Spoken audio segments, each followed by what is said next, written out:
Good afternoon and welcome to MaRS.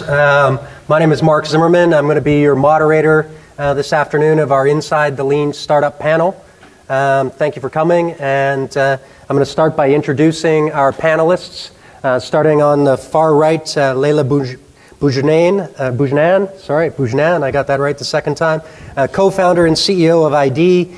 They're the creators of TinEye, which is the world's first large-scale reverse image search engine.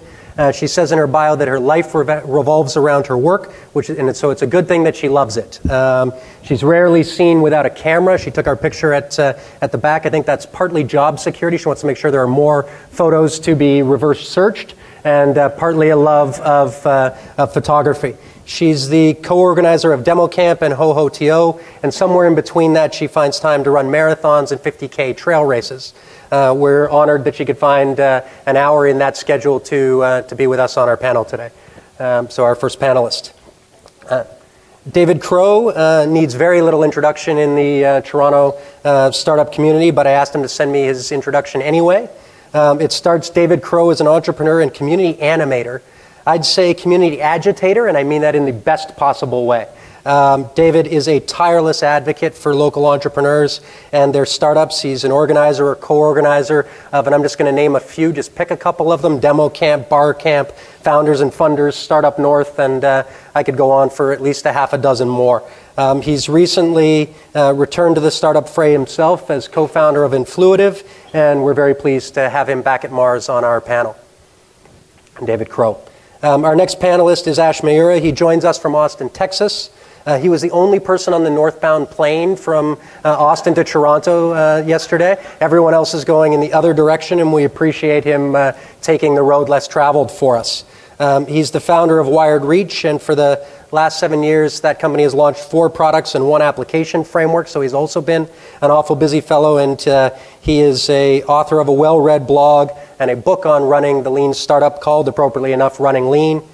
He speaks regularly on the topic of the lean startup and runs workshops on the subject. I think many of you were in his workshop here today at MaRS, which by all early indications was a tremendous success, and we hope is the first of many times that we get him up here to do that. And so we're very happy to have him here at MaRS and on our panel today.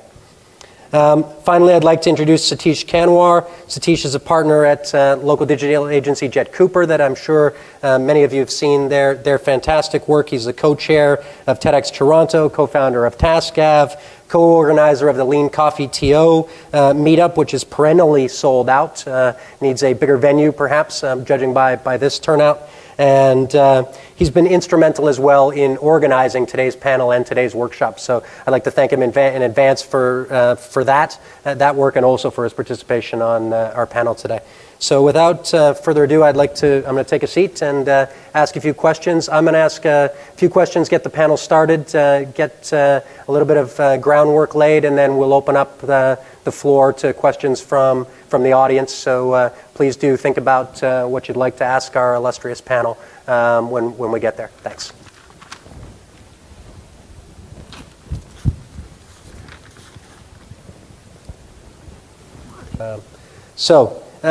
Jim Womack, who invented the term lean or coined the term lean, has a new book out. He was one of the guys at MIT who analyzed the Toyota production system, sort of systematized it, documented it, and so on. And he's quoted in that book as saying it's incredible how often this term is misunderstood. That they picked the sort of the least worst word they could find to describe efficient.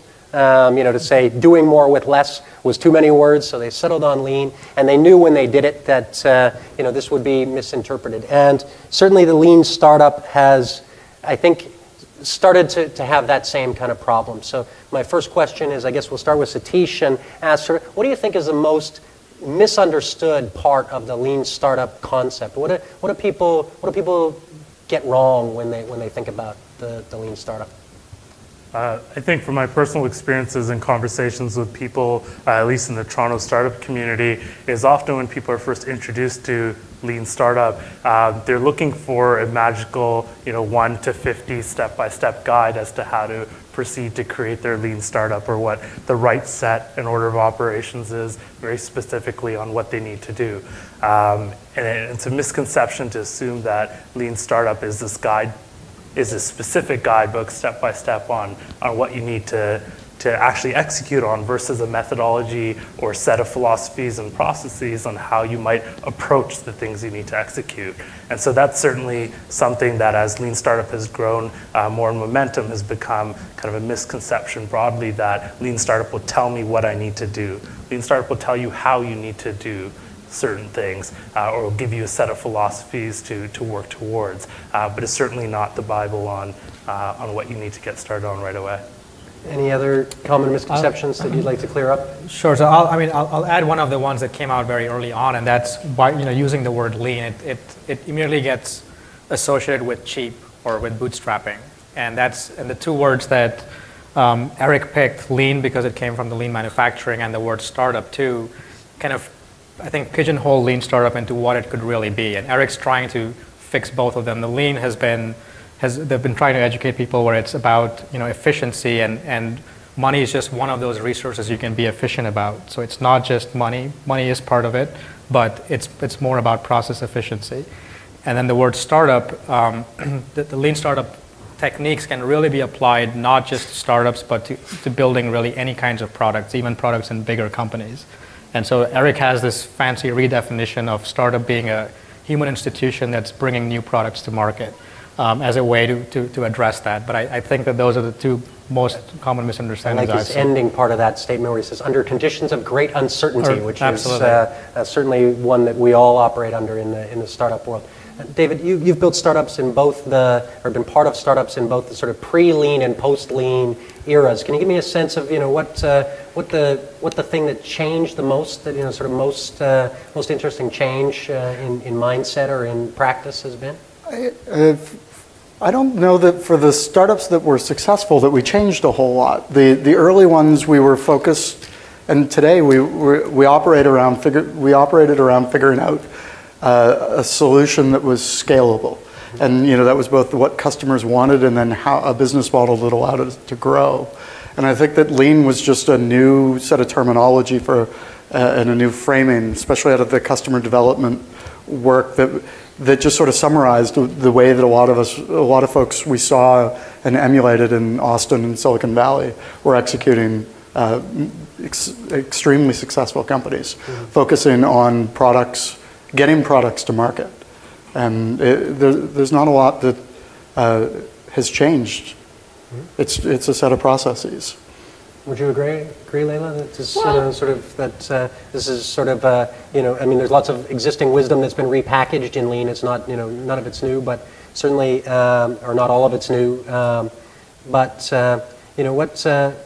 do you think is the most changed part of that process? I would say, based on my experience, pre-lean, post-lean, or if you want to talk about, software development or startups over the past, decade, I would say analytics, the ability to actually capture the data and analyze it, and the type of tools that we have today to actually be able to do that is fantastic. Like, that is not what we had 10 years ago, for example. So for me, to be able today to sit in front of a dashboard and to know how many users have performed searches, what type of searches, where did they go after the search was performed, how does the curve look like, how does the data look like, that's pretty amazing. I mean, you can literally analyze your business on the fly. And that's a big change, that's pretty big. I think that one of the most interesting things is that we did this a lot in enterprise software, that it's almost been the consumerization of the tools or the access to markets. Right. And that's been a fundamental change that I can using, whether it's surveys or questionnaires or even, in economic models around landing page click-through rates out of Google AdWords, I can start to do predictions on things now that I couldn't have done 10 years ago. Exactly. But many of the methodologies in getting out in front of folks are similar. They're so much easier and faster to do today. Fair. think that's a valid point there. Tell me a little bit about, what do you think people overemphasize in the model? I certainly have a lot of folks who come to me at MaRS, and they're talking about their minimum viable product, and they use that terminology to mean, I've scaled it down to almost to the thing that I've built by now. Not, so it's not a conscious effort to say, what is the minimum to actually achieve some validated learning. So that's one that I certainly see people misconstruing. Are there pieces that you think people under or overestimate in the lean startup model, or under or over pay attention to?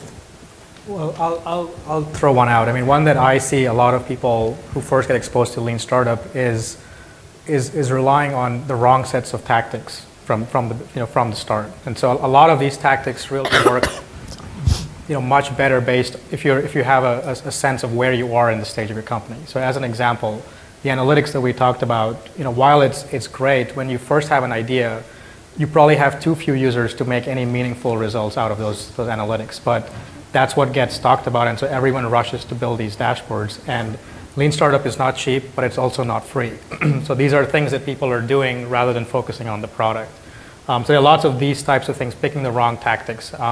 And trying to build, when you see IMView, which was the company Eric worked in, he talks about these grand systems of continuous deployment that they've put in place. I've seen a lot of people get, wowed by that and go into building those when they could do the same things, much simpler and not kind of fall into that trap. So there's this silver bullet syndrome that people have, is they want to pick these tactics and things that will magically solve things for them, but that usually doesn't quite happen that way. And I mean, speaking a bit also to your original point, I think something people overestimate in your anecdote there is the sense that an MVP or minimum viable product can be defined as a singular point. That at the start I can define my MVP and carry that forward. And I think that, in contrast to the understanding that your MVP is something that manifests itself over time through these decisions, through these customer interactions, it is more likely the case. And we've seen, even in work that we've personally done, something that we've tried to define as MVP end up being, in its true essence, 10 to 15% of what that original snapshot even looked like. And so trying to very specifically define that in the beginning is overestimated. And the point of lean is that it's a continuing set of practices, right? It's that you need to continue to behave in that way to accomplish what an MVP might look like, and what some of these other tactical areas that are being discussed will look like.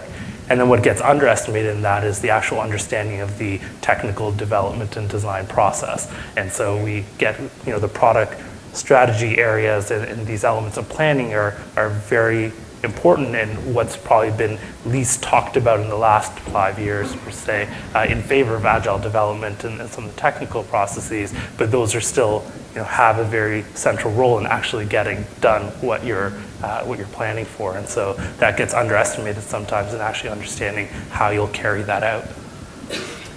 You mentioned agile in that description, and lean has the possibility, the lean startup, of becoming a bit like agile, in the sense of sort of everyone is doing it a little. It's sort of, there's a relatively small subset of people who have implemented the whole agile process, or sort of fully down that path, and so they've got a smattering of this. I'm dusting my business with agile, rather than sort of fully embracing the method. Do we get to start talking about big L lean versus little L lean? I certainly hope not, but I think we run that risk. What do you think? Any tips for how to make sure that you start at the beginning, that you begin with the right framework, or that you sort of have thought through the whole journey, and you're putting the whole model in place? So I think, again, talking of like what usually gets underemphasized, so lean startup is fundamentally about changing behavior. I feel that I've given a lot of these workshops, I've been in a lot of meetup groups and been in a lot of presentations, and everyone finds the ideas resonating, but fundamentally it's about getting out of the building and talking to customers. Now, when we're talking to startups and we're talking to technical founders, they don't like getting out of the building. They like staying on the computer, staying in the lab. And so they don't really want to get out, and so they fight that, and they come up with all kinds of proxies of building surveys and emails. And I think that fundamentally creates that, it kind of creates that trap. And speaking of like, what happened to Agile, as you move from that early adopter, I find Lean Startup right now has a very strong early adopter movement behind it, but there is the chasm that Jeffrey Moore talks about, and Agile fell into that chasm because they wanted to go mainstream and they compromised a lot of the meta principles that they were about and build a lot of certifications, like you can go to a half-day workshop and become Scrum Master and now you're an Agile expert. I fear that could happen to Lean, but I think there's hope there because Lean is, as Satish was saying, a continuous learning process. It's really they're really meta principles to help test the process itself and improve it for yourself. And that's what I would think that would help us avoid that. Let me take it to yourselves then, to take that point and take it a little more personally. Tell me how you found out about the Lean. Where did it first crop up on your radar, Leila? And how did you when did you start implementing? What of that initially resonated with you? That's a good question. I want to say the instant we started developing, which is more than a decade ago, and the reason for that is actually pretty simple. As a group and our my co-founder, who's our CTO, we are, and again, sorry, I'm going to use that word, super cheap. It's a question for us. It's always been about how do you build or create the biggest thing and spend the least amount of time, the least amount of resources, and so on. And what are the biggest resources? Really, it's time. It's like, I don't want to be in a 9 months development cycle before I can actually get in front of a customer and say, hey, here is the thing, how, use it, let me get some feedback. And I want to actually get to the customer before we are completely done. So I don't want to see cycles that are incredibly long. So we've implemented that from day one. It was like a question of getting from end to end and having something, we can close that loop and then start actually getting feedback. It was, and if you asked why, it was a necessity. It wasn't, we couldn't sit there and then, blow $5 million to figure out what we were going to build. So, yeah, David, I ask you the same question. I think Randall Bias asked me to write a book chapter back in '04, and he said, so you've now done this startup thing for 10 years. How much money should a startup spend on user-centered design? I don't know. How deep is the ocean? It was when I first encountered Steve Blank's stuff, because it was a different way to think about. It wasn't usability or UCD and this human factors sort of view of the world. It was how do we build a product, involve customers in those early phases to figure out what the product should be, what the economic model is, and what the go-to-market strategy was. And from my standpoint, it was one of those, I was part of a startup that had, I think we had $250,000 in the bank. We had 4 developers, a monthly burn rate of, somewhere between about 40K. And the question was, how do we acquire customers for $0? And it just started to become this question of how do we go about building the right product that people will pay and figure out how will they pay us? What will they pay us for nothing? So, Ash, how did you become a Lean movement member and champion and so on? Sure. So I would say in my last company, as you said in the intro, I built 4 products, and I've been really trying to crack the code on how to build successful products. So I've tried everything. I've built things in stealth, told no one. I've tried release early, release often. I've done the 37 signals approach of less is more. I've done more is more. I've tried everything.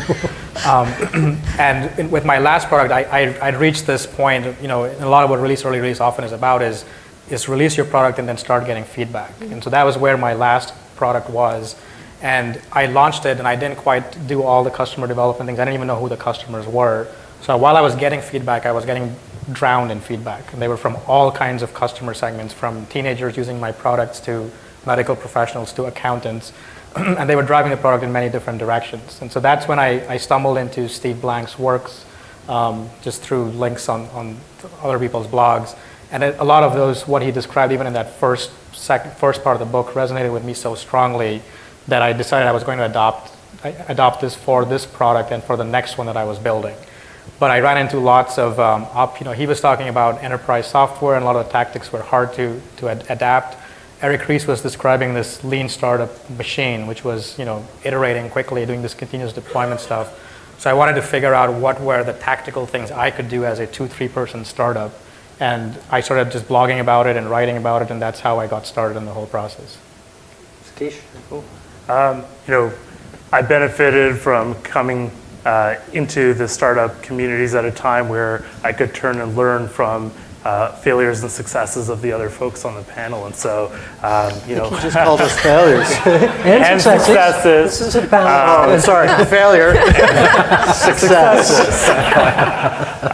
And so, from attending the demo camps, watching the E-Days grow up, reading Ash's blog, those are all strong influences along the way in the process to really understanding what lean meant to me and where that was coming from. The first very tangible piece that I interacted with was Alex Osterwalder's Business Model Generation Canvas. And when I ordered this random book from halfway across the world and got it 4 weeks later, I was like, whoa, you can think about things like that? And understanding that things could be distilled down to such a succinct and specific understanding of what this entire operation like Apple could look like, down to what my business could look like, was a real eye-opener. And from there, divulging, moving out and understanding what other inputs came into that, from understanding value propositions and the role of customers and their relationships in the other areas, was kind of how lean grew up. And starting a business that wanted to service other startups meant that we got an opportunity to see a lot of these variables at play in a lot of different industries. And to see the same challenges and opportunities and questions each and every time meant that there had to be a better methodology to approach these situations. And lean and business model generation, these methodologies became more and more clearly the right approach as to how to do that. You mentioned seeing a lot of startups, apply these methods and tools. Any, heuristics, any kind of rules of thumb that have emerged to help with some of the thornier questions that you have as you build a lean startup? How do I know when I found product market fit? What is how do I know when I'm there? When is my, I know that's a question that you can't answer in a soundbite, but any, kind of guideposts or helpful hints in how to think about that as these folks apply these principles in their respective startups? Money. Revenue, like somebody who's actually paying for your product. That's a pretty good metric. I mean, one of the something that I will always remember, like when we launched TinEye, it's free to use for non-commercial purposes, but somebody actually sent us an email the next day saying, I just did a few searches, I love it, can I buy a subscription? And we were like, damn! Why didn't we think of that? We should have put a cash register somewhere. What? No, because we actually were this was a big dream, so we were just testing. So when we actually put it out, it was a closed beta. It wasn't even open to anyone to sign up. It was closed. You had to be invited. You played with it. Somebody we invited played with it and then immediately said, I just found things that I wouldn't have found otherwise. I'd like to continue using this. Where is your subscribe button? How do I give you money? And we were like, oh, no kidding. That's a good metric. I would say from our That's a great metric. I think we can all agree. I think all panelists agree. Someone emails you at random to send you money. You have achieved some success. But what I was commenting on was that you said, what is it that you need to listen to versus what you shouldn't listen to? Because as everyone in the panel would agree, you are going to get a lot of feedback. So how do you sift through that, and how do you figure out what's good? The lean methods don't actually. There are certain things that you need to measure, but it actually, when you look at what is it that you need to measure, what is it that you need to take and make drivers for your startup, you have to figure that out, absolutely for yourself. Any comments on that topic from the rest of the panel? Go for it. I was just going to say that the first customer is a fluke, the second customer is a business. So. Yeah. And even, to your specific question of product market fit, there have been a few people who have taken a stab, like Sean Ellis, who has done. He has this qualitative survey he asked, and the key question in there is so a little background. Sean Ellis is a consultant, and he's built a successful consulting business. Now he's doing his own startup. But one of his conditions was he wanted to associate his brand with successful companies. So his precondition was, I'm only going to work with people who have product market fit. Mm-hmm. So he had to devise a test for them. And so that's where this survey came out. And so he would, as before engaging with the customer, run this qualitative survey. And the key question in there was, would you keep using this product if it were taken away tomorrow? How disappointed would you be? And there's very disappointed, not so disappointed, wouldn't care, or I don't use this product, I don't even know what you're talking about.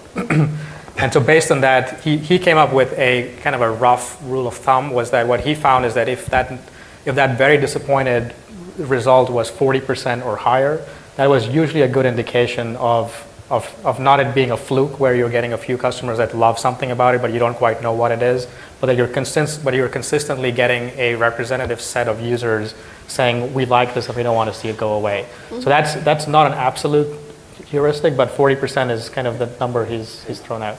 And it's an interesting, particularly, for Sean as a consultant, that, it's not a metric of, it's one of the metrics, right? Yeah. For him, it's a great metric because it describes, is his service offering, this is to describe the company, has it reached a point such that his service offering is going to be something that helps them grow?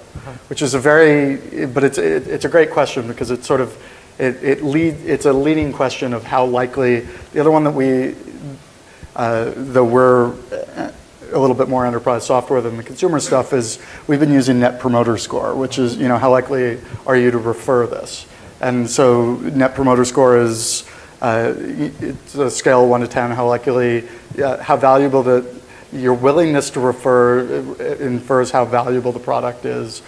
7 is sort of a 0.89, or 10 is +1. And we've been using that you've got to end up with a number of, it's about the same. It's that 44 on a Net Promoter Score, but it ends up at about the same point for, and then we start to look for scale. Yeah, and then it's right.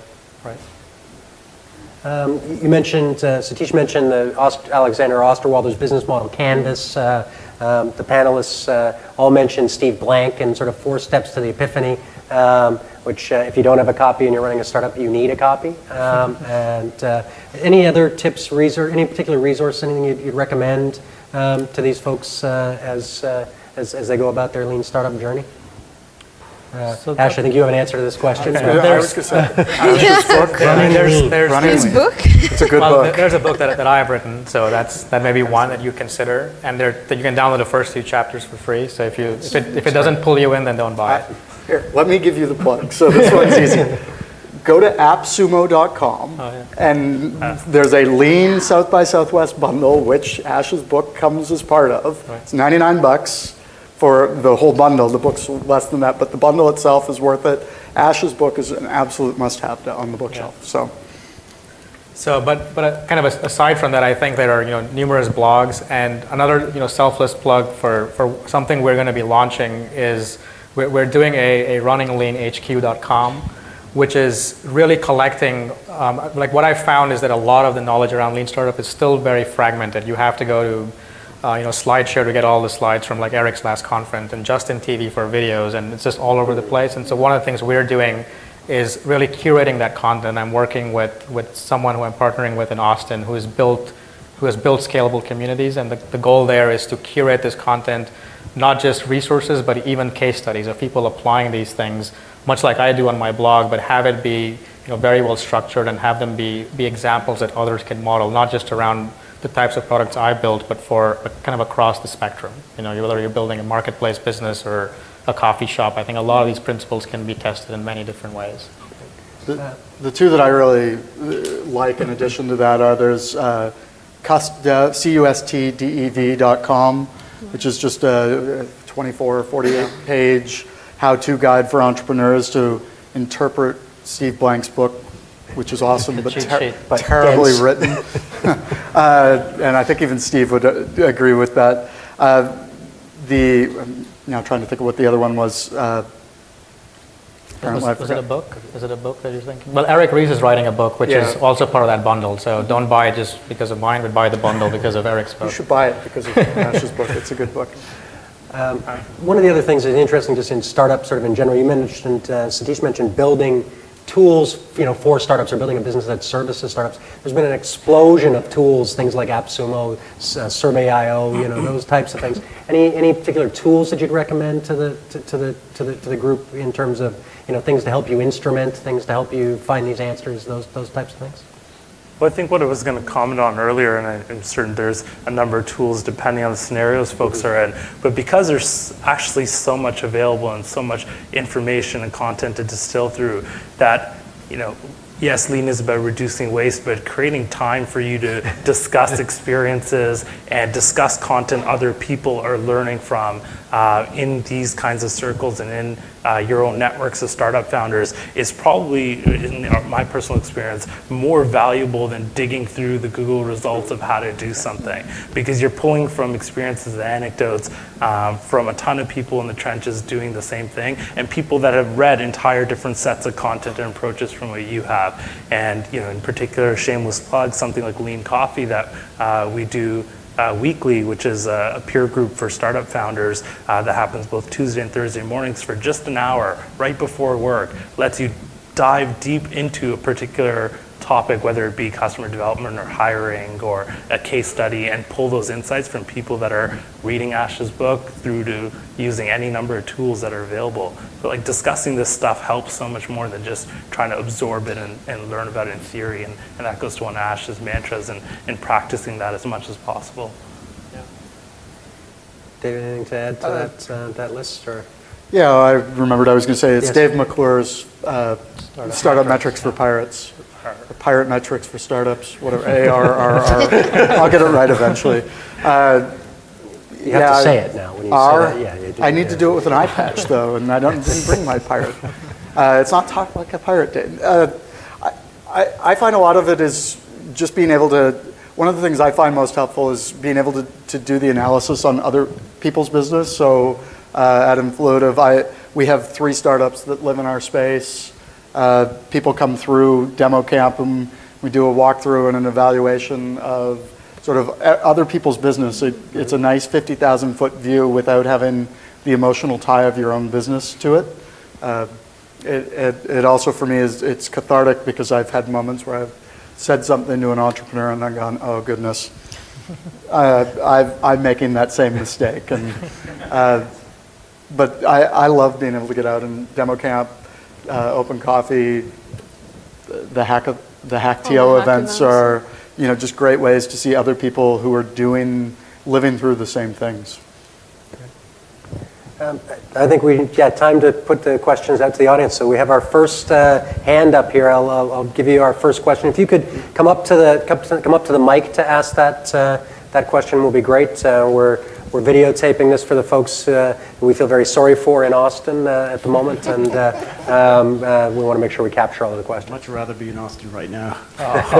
Thank you very much. This is an interesting panel. I was wondering if, as a panel, you could distill the lean startup philosophies into some couple of mantras as a panel for us.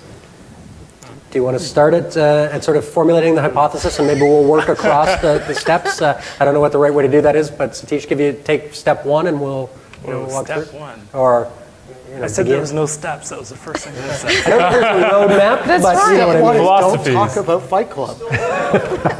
Yeah, that's cool. Give us the gist. First and foremost, reduce assumptions. As much information that you can put into a live environment, collect from customers, or use data to enable to make your decisions, the stronger those decisions and outcomes will be. Yeah, I mean, I would kind of add to that and say it's fundamentally about taking your finished product, identifying the riskiest parts of that model, and testing those parts first. So doing whatever small thing you can. So just as a quick analogy, if you want to start a restaurant business in Austin, you don't even have to go and get you don't even have to go and get restaurant space. You can just get a trailer, right? That's very popular. And I would say a step even further is the riskiest part of the restaurant business is the food. If no one likes your food, it doesn't matter where this restaurant really is. So in your kitchen, make some food and give it away. If you can't give away your product for free, no one's sure in hell is going to buy it. So those are like some ways that you test big ideas. Don't be afraid to go out and be embarrassed by it.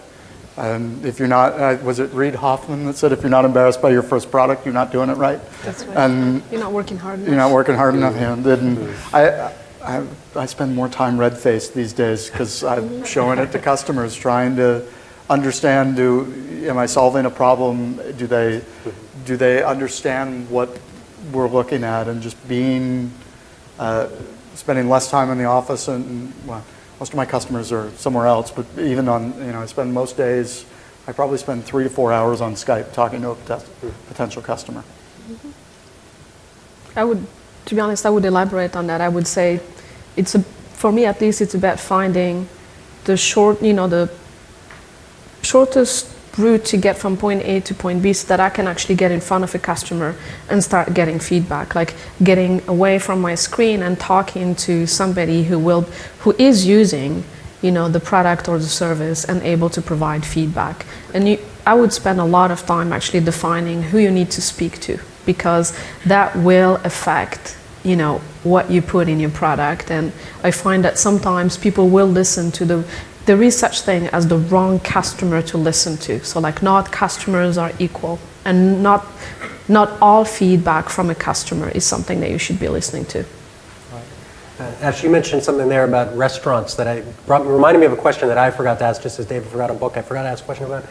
We service MaRS services startups in a wide, not all of the startups are web, mobile companies. There's lots of companies that are outside of the obvious places, or at least the places that Lean Startup has, begun to resonate and begun to get traction. Any thoughts from the panel on places where this doesn't apply, or ways to think about, does it apply to my business, or do parts of this not apply, given a particular situation? I just thought I'd throw that question out there. So, the way that I kind of see where Lean Startup applies the most is when you're in that extreme state of uncertainty, when you have unknown problems and unknown solutions. And that is usually what startups are riddled by. So we'll talk about some places where that may not apply. So if you were, for instance, trying to find the cure for cancer, that's one of those things where it's not an unknown problem. If I don't need to go and interview people and say, would you like the cure for cancer? The risk isn't so much the problem or market risk. It's about the technology risk, which is you shouldn't get out of the building. You should actually go in the building and try to find that solution. So in cases like that, you really have that case where it's not really an unknown problem. Other cases where if you're trying to apply like Agile in a big company and you're trying to take a payroll system and build the exact system, but maybe make it more going from legacy to web-based, that again is a known problem, and you're just trying to come up with a slightly different solution to it. And there was a pretty funny cartoon that went around on the internet called Lean Startup Junkies, which I don't know if anyone caught. And it was about how there were two characters, and one of them was selling crack cocaine, and the other was trying to convince him to apply Lean Startup and told him, you must iterate, you must pivot. And his whole point was, I don't need to. People are killing themselves to buy my product. I don't need to do this. It's a really funny way, but if you're selling crack cocaine, you don't need Lean Startups. Question? Yeah. Absolutely, yeah, please go to the mic. Mantras are a lot of fun, and they're very useful, and I'm going to ask a tactical question now. So what is the craziest, leanest tactic you guys have ever employed personally to test a hypothesis? Well, I got an answer. Accidentally take all your servers down for 45 minutes. And basically ask your users, how hard should you be working to get them all back online? Because it's Sunday and it's 3 o'clock and it's the summer and you'd rather be outside than actually trying to get the servers back up. So that was pretty interesting. And your net complainer score was high enough that you kept going? It went through the roof, and we were like, yep, okay. There's no Sunday afternoon for us. It was awesome. Actually, what really happened was that we were doing an upgrade, and at one point in time, we realized that we did screw up something. And we were actually going to have to shut down all our servers, our indexes, we really had to shut them down. And we were like, damn. And just completely out of the blue, we were like, hey, stuff's going to go offline. We can ask a couple of questions, right? Because people who are using it and constantly using it and actually need it, a lot of times you'll ask them a simple question, would you continue using this if we took it away from you? Well, sometimes they'll say, yeah. Other times they're like, no, because if I say yes, they're going to put a service fee on it, and it's going to change and something. So, and we used that, and it was actually fantastic. The feedback it gave us within like 45 minutes to an hour was out of this world. David? I don't know. Somebody else, you're going to make me pick my brain on this? I am. It's making you work. What's your most embarrassing hypothesis test? Yeah.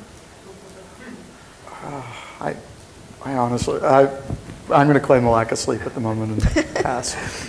I'll come back to me. All right, we'll come back to you. You're not off the hook, but we'll pass for a moment. Well, I'll say, I mean, I definitely think, I've had the same experience with having things go down and me just wanting to sit back and say, does anyone really care about this? And that's a great way to test that. So it might even be a good idea to pull the plug just once in a while to see if anyone really cares.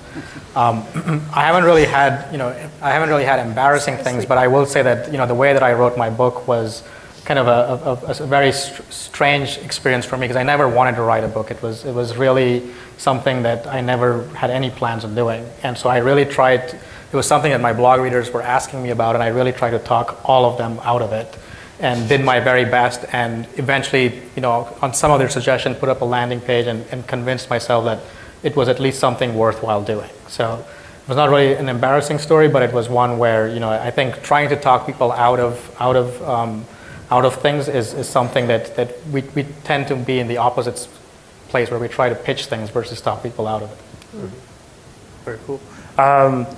Can't say in particular on testing a hypothesis, but in order to figure out what the hypothesis was, I brought a friend back from the Colombian jungle to join the team to give us some of those insights. So that was one bit. That was Andrew. And the second piece there was we released a product at the highest reasonable price point, just to understand what the market was willing to bear for it, whereas the actual volumes or customer usage could have been higher, known to be higher at lower price points, but we wanted to find the right spot of what customer value looked like. So we just launched it at the highest the market would bear based on early feedback. Dave, we've given you time to come up with something that's safe for video, and what do you got?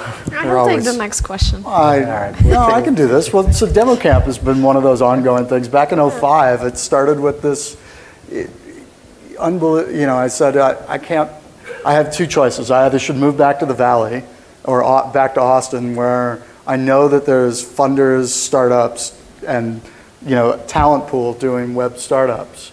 And in 2005, I remember all I did was I wrote a blog post, which the fact that anyone reads my blog is absurd, and just listed, I was like, here's 5 people that I'd love to get together on a Saturday afternoon. I will buy pizza and beer.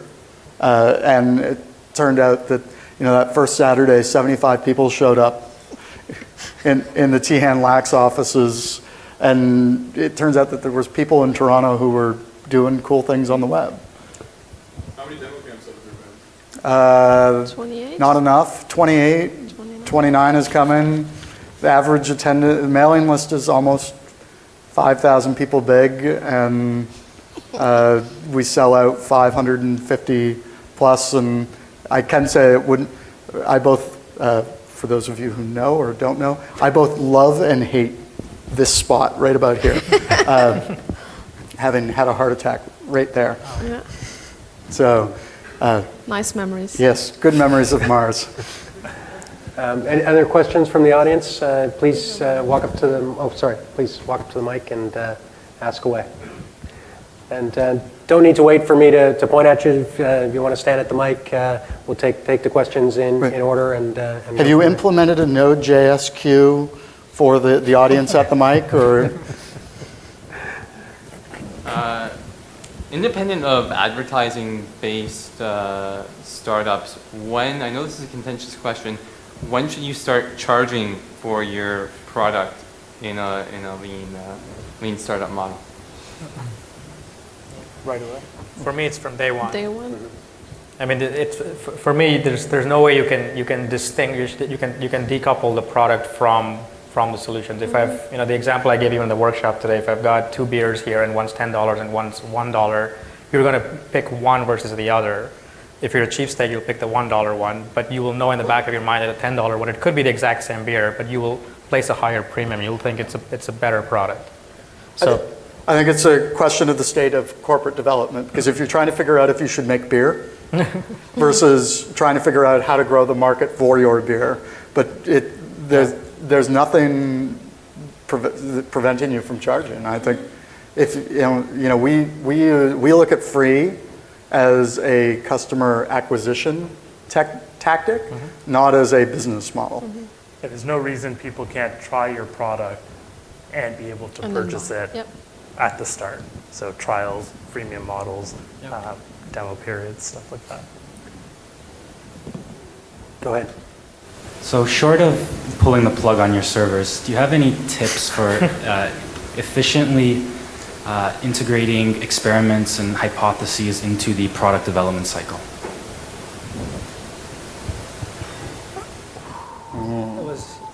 For implementing hypotheses? Well, I mean, absolutely. I mean, the workshop that I really talk about is exactly that. It's identifying the stage of your startup. So when you really start out, for me, the first question you want to ask is this a problem worth solving? Right? Too many people just jump into the solution, and entrepreneurs get very passionate about the solution and get lost in building the solution. And customers don't care about your solution as a Dave McClure quote. They care about their own problems. So depending on the stage you're in, you pretty much formulate a set of hypotheses, and you do various sets of tactics. So I talked about right action at right times being very key. So based on where you are, you're going to formulate a set of hypotheses, and how you test them is different. Sometimes you go out and interview people.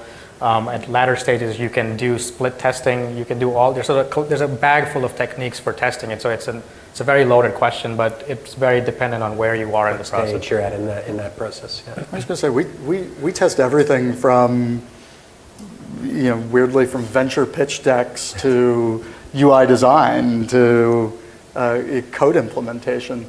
And we've tried to just build the hypothesis testing at every point in the culture. One of the things that we're internally where we're using lean, or lean techniques, is we're having challenges hiring, and it's just getting the right people into the pipeline. So we're testing. One of the hypotheses is maybe we've written a weird job description.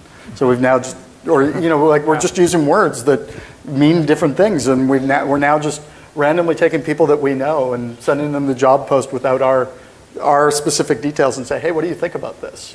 Yeah, And this can become a bit of something that gets into your DNA for sure as a startup, to say, hey, I'm going to turn everything into a testable hypothesis. And I think in general it's a very good problem to have that you get when down we're that printing road. money, then we'll at least test if we're printing the right money.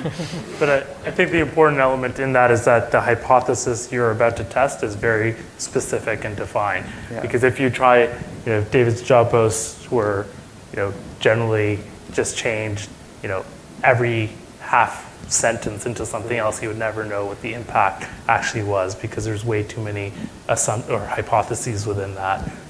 And there's probably much better examples from your specific scenarios, but isolate that down to one variable and test that. Absolutely. One of the things that startups here that aren't from the web mobile space have done a great job with me in this area has been on making sure that hypotheses are falsifiable. That they come from a scientific background, and we often sort of put out a hypothesis, and if you can't sort of say how will you know if it's wrong, then you haven't formulated the experiment correctly. You don't have it the right way. That's been a great opportunity to sort of get some scientific minds thinking about this with us. Question from the floor. Just another question. Is there a difference between starting up? I mean, if all you're involved is one particular startup, then really all your eggs are in the one basket. But if you're an established company that's got a product that's selling, maybe you're just ambitious, you want to get into something else, you're not satisfied with growth, but you have a cash flow that you can count on, and out of that you want to incubate another product or service idea. Does your strategy with respect to lean startup change at all when you're doing a startup on the back of an established business? Like, not necessarily like a hugely successful billions of dollars in cash war chest, but it's a working business, and you just want to, on the back of that, incubate another idea. Does your lean strategy change? No, not at all. It really shouldn't. You need to give it the same opportunity to fail or succeed as you gave the original business, and structuring that experiment in a way that allows it to be self-sufficient, demanding in its own right for resources or for less resources is what will ultimately drive its ability to succeed or not. So you have to define those constraints the same way you would have if it was the original business with constraints, in my opinion.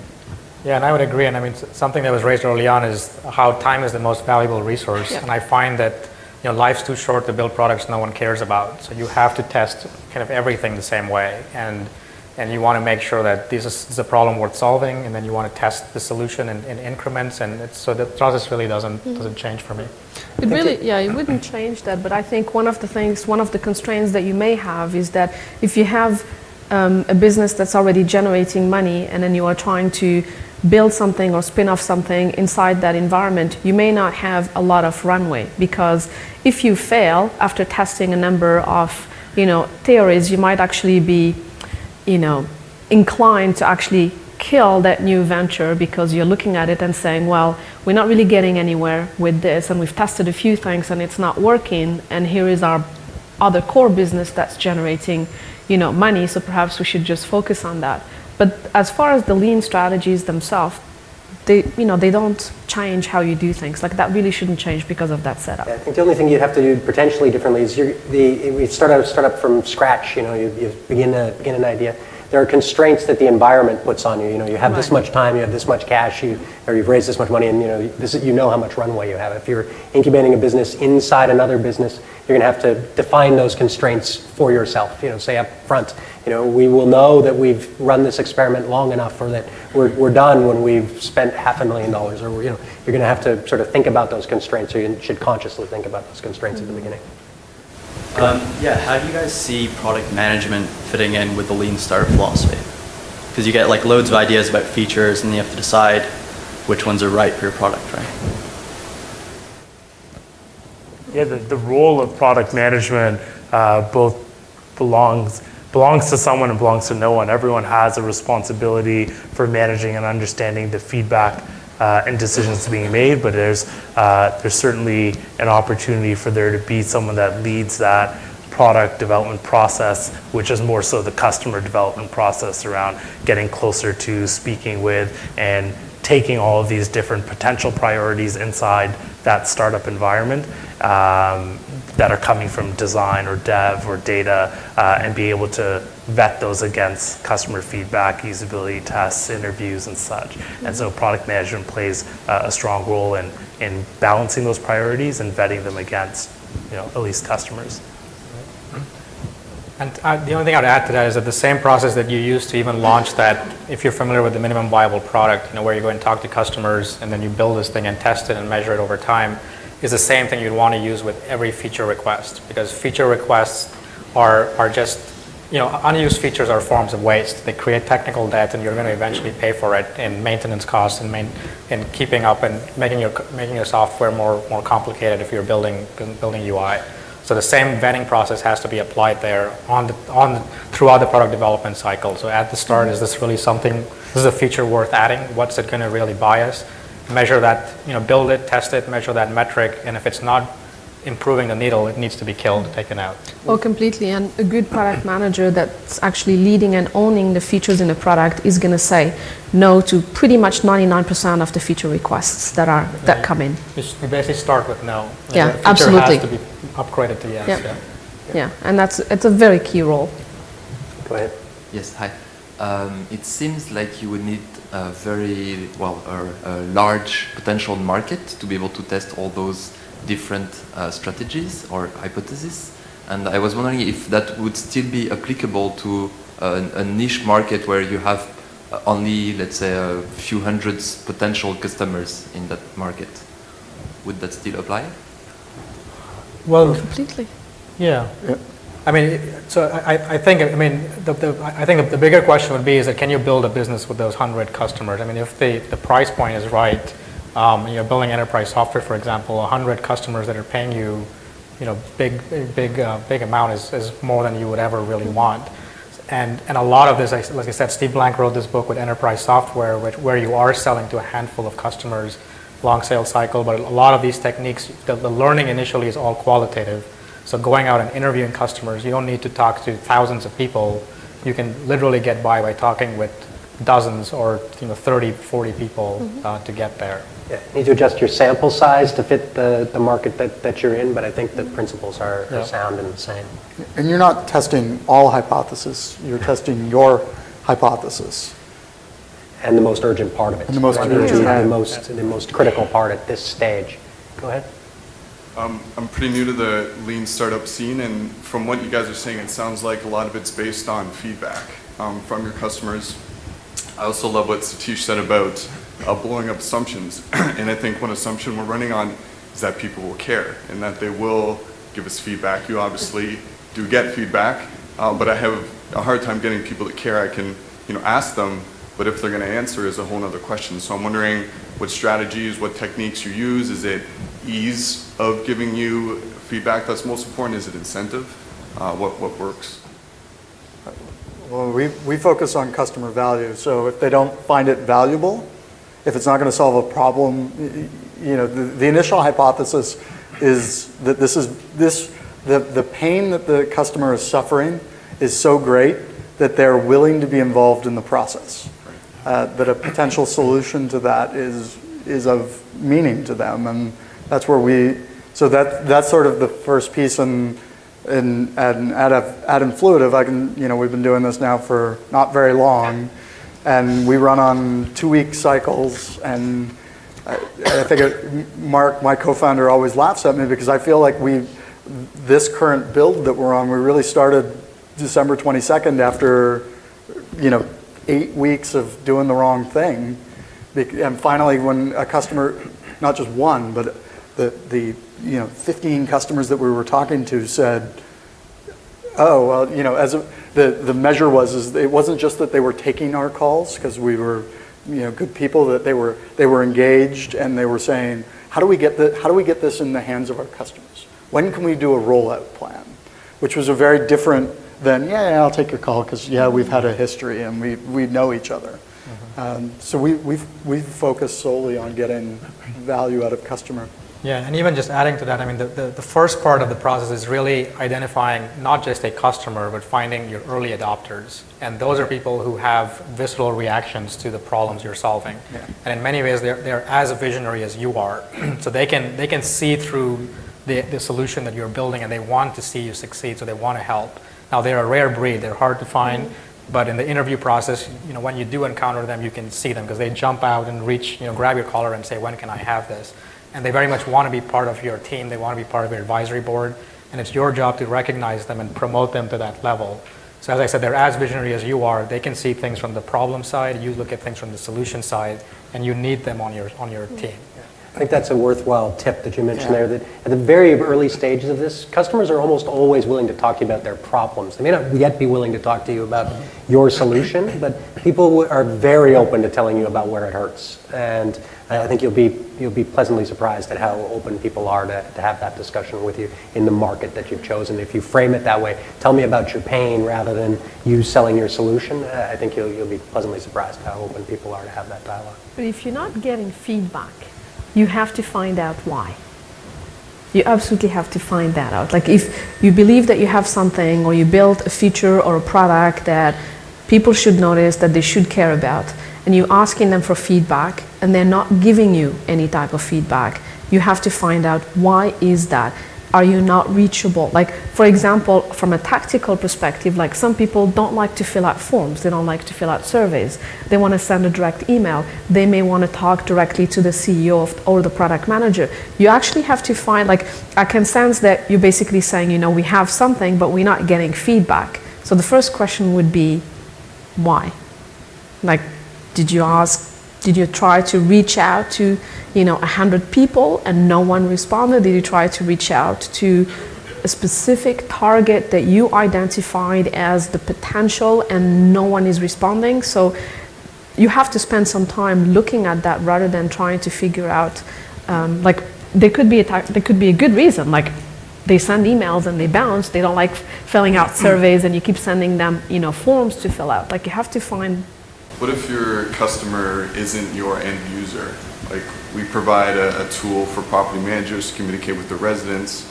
How do I find out from the residents if they're enjoying this communication tool? Because there's the, disconnect. I don't know if they care, right? You have to get to the residents directly. We've got to find a way to do that. Let me take one last question. We're 5 minutes over. We started 5 minutes late, so I'm content to do that. But I know I'm sitting between you guys and beer and chatting and mingling. So take one last question, and then we'll go from there. Okay, got one question on in that ecosystem that includes you, your product, your customer, potential customers.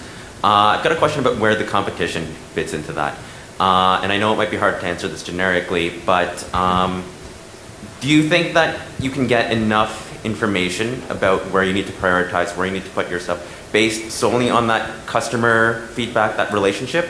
Or how do you balance that with the pressures and the changes that are being imposed by a competitor who is constantly, you're in this race for features, or you're on this race for just customer satisfaction? Like, how much of your attention should be focused just on the relationship that you have with the users and potential users, and how much of that should be, should you be looking at what's going on around you? I don't know. I love competitors because they validate the market, and then, unless I'm depending, I'm building enterprise software, so especially if they're more established companies, if I can go solve a problem that they don't, and steal some of their customers, that's awesome for me. But they define the market for me, not what I do. We build software for our customers, and we use that as data to inform decision making, but it doesn't define how we engage. So, I was just going to say, in the early stages, you have to choose not to participate in that race. If you start benchmarking your decisions against the decisions of your competitors, then you're following a hypothesis and set of circumstances that you are completely unaware of. So you have to work in your world and with your customers, understand the slice of the market that you're going after. Be cognizant that customers and their problems, they may see alternatives as to how they can resolve that problem in their minds, but that's the kind of information that'll be more valuable to you than obsessing specifically over tracking a competitor or three in the beginning stages. But again, it's a stage thing, because later, you're trying to scale, it may be more relevant to understand certain things. So the only thing I would add to that is even fundamentally asking, do you even know who your competitors are? Because what I found is that the competitors the entrepreneurs think they have are sometimes not what customers really think, because you might be resegmenting the market. So that interviewing process, one of the things you're trying to figure out is how are they solving this problem today? And there are many examples. Mint, for example, when they launched, there was kind of this assumption that they were going to steal Quicken users from Intuit. And what they found was that a lot of these people were not Quicken users. They were this was their first time they were ever doing financial planning, and they were doing it on the web. So there are lots of these cases where if they had just painted Quicken as the enemy or Intuit as the competitor and trying to position against that, they would have built a completely different product. So I fundamentally believe that customers have all the answers. You can't just ask them, they can't just give it to you, but it's your job to kind of coax it out of them and figure those pieces out. Great. I'd like to thank all of our panelists for their insights and for being with us here today. We're going to break and do some mingling, and they'll take questions from the group as we do that. And thank all of you for coming to MaRS to hear them speak. Thank you very much.